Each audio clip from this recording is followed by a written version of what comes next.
السلام علیکم ورحمۃ اللہ وبرکاتہ۔ محترم ناظرین، جامعہ اسلامیہ انعام العلوم نائیگاؤں اورنگ آباد مہاراشٹر میں ہر سال کی طرح اس سال بھی 7 خوش نصیب طلباء نے حفظ قرآن مکمل کیا اور 27 فروری بروز اتوار 2022 کو ان طلباء نے ایک نشست میں قرآن کریم سنایا۔ بعد نماز عصر ایک مختصر ختم قرآن کی مجلس تھی جس میں حضرت مفتی عبد الرحمن صاحب نائیگاوی، صدر مجلس عاملہ جامعہ اسلامیہ انعام العلوم نائیگاؤں اورنگ آباد کا مختصر خطاب ہوا۔ اس بیان کو آپ تمام حضرات سے درخواست ہے کہ آخر تک ضرور سنیں، امید ہے کہ انشاءاللہ اس سے بہت فائدہ ہوگا۔ السلام علیکم ورحمۃ اللہ وبرکاتہ۔ الحمد للہ وکفا وسلام علی عبادہ الذین اصطفی، خصوصا علی افضلہم وخاتم النبیین محمد الامین وعلى آلہ وصحبہ اجمعین، اما بعد فاعوذ باللہ من الشیطان الرجیم، بسم اللہ الرحمن الرحیم، انا نحن نزلنا الذکر وإنا له لحافظون، صدق اللہ مولانا العلی العظیم۔ وقال النبی صلی اللہ علیہ وسلم، خیرکم من تعلم القرآن وعلمه، او كما قال علیہ الصلاة والسلام۔ وصدق رسوله النبی الأمی الکریم، نحن على ذلك لمن الشاہدین والشاکرین والحمد للہ رب العالمین۔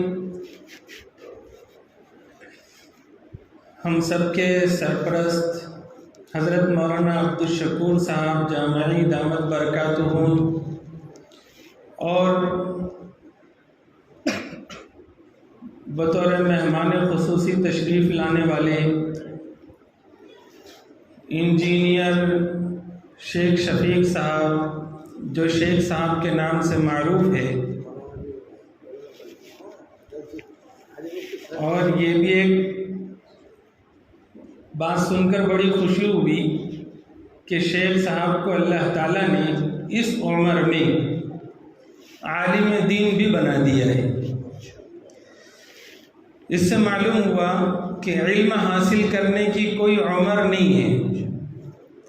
اگر طفولیت کا زمانہ گزر چکا ہے اور جوانی بھی ہے یا بڑھاپا بھی ہے اور آدمی کوشش کرے اور ٹھانے تو بڑی آسانی کے ساتھ علوم نبوت حاصل کر سکتا ہے۔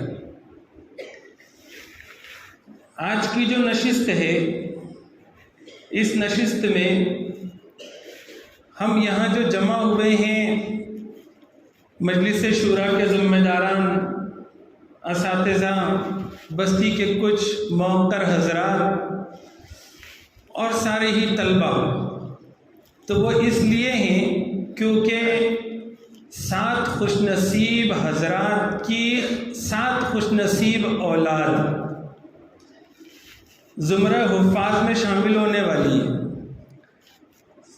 صبح سے ان کا قرآن کریم سنانے کا نظام چل رہا تھا۔ برکت کے لیے اور ہم سب کو اپنی اس سعادت میں شامل کرنے کے لیے اب ان کی 3 صورتیں رہ گئی ہیں۔ وہ 3 صورتیں سنائیں گے اور ہم لوگ اس میں شامل ہوں گے اور اس کے بعد پھر دعا ہوگی۔ قرآن کریم کی حفاظت کے لیے اللہ تعالیٰ نے خصوصی نظام بنایا ہے، کیونکہ میرے اور آپ کے آقا احمد مجتبیٰ محمد مصطفیٰ صلی اللہ علیہ وسلم کو اللہ تعالیٰ نے آخری نبی بنایا ہے، اور اب آپ صلی اللہ علیہ وسلم کے بعد کوئی نیا نبی نہیں آنے والا، اور آپ صلی اللہ علیہ وسلم پر جو کتاب اتاری گئی ہے اس کتاب کو قیامت تک چلنا ہے اور اس کے ذریعے سے لوگوں کو ہدایت پانا ہے۔ تو اس کی خصوصی حفاظت کا انتظام اللہ نے کیا۔ اس سے پہلے جتنی آسمانی کتابیں اتری کسی کی حفاظت کی ذمہ داری اللہ نے نہیں لی، لیکن قرآن کریم کی حفاظت کی ذمہ داری اللہ نے خود لی۔ اِنَّا نَحْنُ نَزَّلْنَا الذِّكْرَ وَإِنَّا لَهُ لَحَافِظُونَ، کہ ہم ہی نے اس نصیحت کو یعنی قرآن کریم کو اتارا ہے اور ہم ہی اس کی حفاظت کرنے والے ہیں۔ قرآن کریم کی حفاظت کا یعنی کہ دین شریعت کی حفاظت کا، کیونکہ قرآن کریم ایسی کتاب ہے کہ اگر کسی کا ایمان قرآن کریم کے مطابق نہ ہو تو وہ ایمان نہیں ہے بلکہ کفر یا شرک ہے۔ اگر کسی کا عمل قرآن کریم کی ہدایت کی روشنی میں نہ ہو تو پھر وہ عمل صالح نہیں بلکہ برا عمل ہے۔ قرآن کریم اس کا ہم سے جو رشتہ ہے وہ ایمان کا رشتہ ہے۔ قرآن کریم سے محبت، قرآن کریم سے تعلق اور لگاؤ یہ ایمان کی علامت ہے، اور جس قدر قرآن کریم سے دوری ہوگی اسی قدر ہمارے دل کے اندر نفاق ہوگا۔ قرآن کریم یہ ایمان والے کے ایمان کی ترجمان ہے۔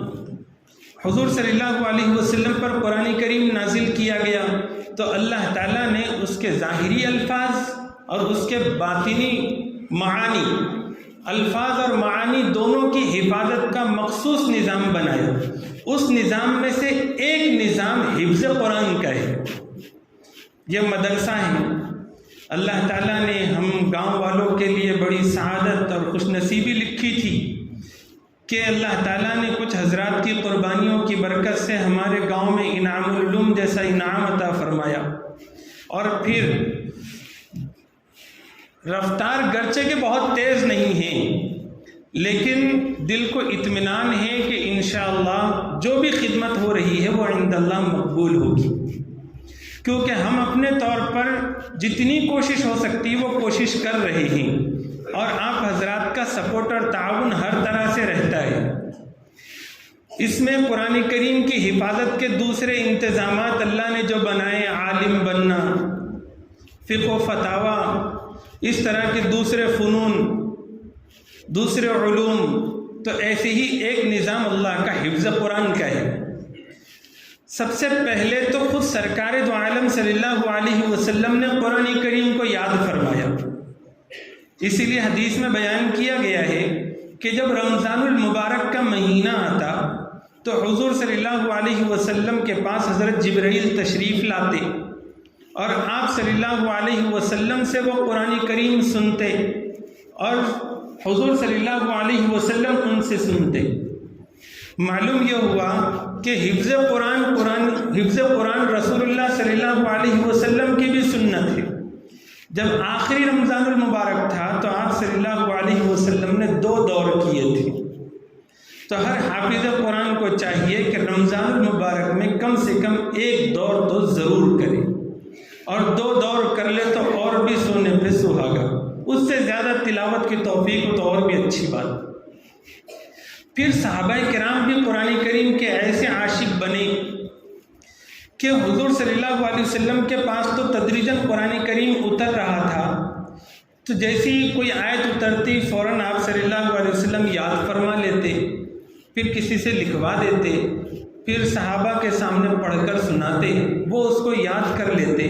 تو ایسا نہیں کہ حضور کے زمانے میں حفاظ کرام نہیں تھے، ان کو حامل قرآن یا قاری کہا جاتا تھا۔ خلفائے راشدین حافظ قرآن تھے، ایک لمبی لسٹ صحابہ کرام کی نکلتی ہے جو حافظ قرآن تھے حضور کے زمانے میں خود۔ اور پھر حضور کے زمانے میں بچوں کو بھی حفظ قرآن کرانے کا کیسا ذوق اور شوق تھا۔ خود حضور صلی اللہ علیہ وسلم کی چہیتی حضرت فاطمہ رضی اللہ عنہا بھی حافظہ تھی، اور حضور صلی اللہ علیہ وسلم کے نواسے حضرت حسن، حضرت حسین یہ بھی حافظ قرآن تھے۔ پھر حضور کی بیویوں میں بھی حضرت عائشہ، ام سلمہ اور دیگر کچھ حضور کی بیویاں تھیں، وہ بھی حافظ قرآن تھی۔ پھر جیسے ہی سرکار دو عالم صلی اللہ علیہ وسلم کا وصال ہوا اور پھر جنگ یمامہ ہوئی، اس جنگ یمامہ میں 13,000 کا مسلمانوں کا لشکر تھا، اس میں سے 3,000 تو حفاظ کرام تھے، قراء تھے۔ جس میں سے 300 کے قریب شہید ہوئے تھے، اور ان کی شہادت کے بعد ہی حضرت عمر نے رائے دی تھی کہ قرآن کریم کو جمع کر لینا چاہیے، کیونکہ جو حفاظ ہیں ان میں یہ جہاد کا ولولہ اور جوش ہے، اور وہ پھر میدان جہاد میں شہید ہوں گے تو پھر قرآن کریم کیسا محفوظ رہے گا۔ قرآن کریم کو حفظ کرنا یہ بڑی سعادت کی بات بھی ہے، کیونکہ اللہ کا جو نظام ہے قیامت تک کا قائم کیا ہوا قرآن کی حفاظت کا، اس کی جو ایک کڑی ہے حفظ قرآن کی، اس سے اپنے آپ کو جوڑنا ہے۔ بچے بھی حفظ کر رہے ہیں ماشاءاللہ، بڑوں کی بھی ذمہ داری ہے کہ وہ قرآن کریم کو حفظ کرنے کی کوشش کریں، اس کے لیے مناسب وقت نکالیں، ورنہ تو ہر مسلمان کو چاہیے کہ قرآن کریم سے اتنا تعلق تو ضرور رکھے کہ روزانہ اس کی تلاوت ہو۔ پہلے ایک وقت تھا کہ مسلمان صبح اٹھتا تو اس کا پہلا کام فجر کی نماز پڑھنا اور اس کے بعد قرآن کریم کی تلاوت کرنا ہوتا تھا، اور اب ایسا دیکھنے کو نہیں ملتا۔ صحابہ کے پاس، حضور صلی اللہ علیہ وسلم کے پاس معاملے کبھی ایسے آتے کہ ہمارا بچہ ہے رات بھر نماز میں قرآن کریم کی تلاوت کرتا ہے، ایک قرآن کریم رات بھر میں ختم کرتا ہے، اس کو سمجھائیے کہ بیوی کے بھی حق ہے۔ اور آج الٹا ہو گیا کہ بچوں کی شکایت آتی ہے کہ آپ انہیں سمجھائیے، رات بھر موبائل میں پڑا رہتا ہے، کبھی یہ بال بچوں کے بھی حقوق کی طرف دیکھیں، کتنا فرق ہو گیا۔ ہم سب کو اس مدرسے کو ساتھ لے کر یا اس مدرسے سے جڑ کر پورے گاؤں میں قرآن کریم سے تعلق اور محبت کی فضا بنانی ہے، انشاءاللہ کریں گے سب۔ جب قرآن کریم ختم ہو تو ہمارے سلف صالحین سے قرآن کریم کے ختم پر 2 کام کیے جاتے تھے۔ ایک کہ جب قرآن کریم ختم ہو تو قرآن کریم جہاں مکمل ہو رہا ہے تو وہیں پر قرآن کریم کی شروع کی آیتیں بھی پڑھ لی جائے، اور اس میں حکمت یہ لکھی ہے بزرگوں نے کہ قرآن کریم ختم کرنے کی چیز نہیں ہے، بلکہ ہماری اپنی زندگی ایسی چیز ہے کہ جو قرآن کریم پہ ختم کی جائے۔ اس کے لیے جب مکمل ہو قرآن کریم تو فوراً شروعات سے شروع کر دیا جائے، تاکہ پتہ چلے کہ قرآن کریم نے ہم نے ختم نہیں کیا، ہمیں اپنی زندگی اس میں فنا کرنی۔ ایک عمل تو یہ ہے، جب یہ بچے آخری صورتیں پڑھیں گے تو اس کے ساتھ وہ قرآن کریم کو دوبارہ شروع بھی کر دیں گے۔ دوسرا عمل ہمارے سلف صالحین کا یہ ہے کہ جب بھی قرآن کریم کے ختم کی مجلس ہو تو اس وقت میں دعا کریں، کیونکہ وہ دعا وہ قبولیت دعا کا وقت ہے۔ حضرت عثمان غنی رضی اللہ تعالیٰ عنہ کہ جب قرآن کریم مکمل ہوتا تو آپ گھر کے سارے افراد کو جمع فرما دیتے اور سب کو جمع کر کے پھر اجتماعی دعا فرماتے۔ حضرت عبداللہ بن عباس رضی اللہ تعالیٰ عنہما ان کا بھی یہی معمول تھا۔ انہوں نے تو مسجد نبی میں ایک شخص تھا جو روزانہ ایک قرآن کریم ختم کرتا تھا، تو انہوں نے ایک بندے کو متعین کر دیا تھا کہ جب بھی اس کا قرآن کریم مکمل ہونے والا ہو اس سے کچھ دیر پہلے مجھے اطلاع کرنا، تاکہ میں اس کی دعا میں شریک ہو سکوں۔ اور وہ دوڑے دوڑے جاتے اور پھر ختم قرآن کے وقت کی دعا میں شریک ہوتے۔ بعض بزرگوں نے لکھا ہے کہ اگر کسی کو وظیفوں سے فائدہ نہ ہو رہا ہو، اس کے کام نہ بن رہے ہو، اسی طرح سے عمومی آفات اور بلیات کا موقع ہو، اور کتنی بھی مشکل اور پریشانی ہو جو ذکر و اذکار سے وظیفے پڑھنے سے حل نہ ہو رہے ہو، ان کو چاہیے کہ ختم قرآن کے وقت دعا کرے، اس کی برکت سے وہ پریشانیاں دور ہوگی۔ تو یہ ایک مبارک موقع ہے، ختم قرآن کی مجلس ہے، دعا ہوگی تو ہم اپنے لیے بھی، اپنے گاؤں کے لوگوں کے لیے بھی، اور پورے عالم کے مسلمانوں کے لیے بھی خصوصی دعا کا اہتمام کریں گے انشاءاللہ۔ یہ چند گزارشات تھی، اللہ تعالیٰ ان گزارشات کو سمجھنے کی اور اس کے منشے کے مطابق عمل کرنے کی مجھے بھی توفیق عطا فرمائے، آپ کو بھی عطا فرمائے۔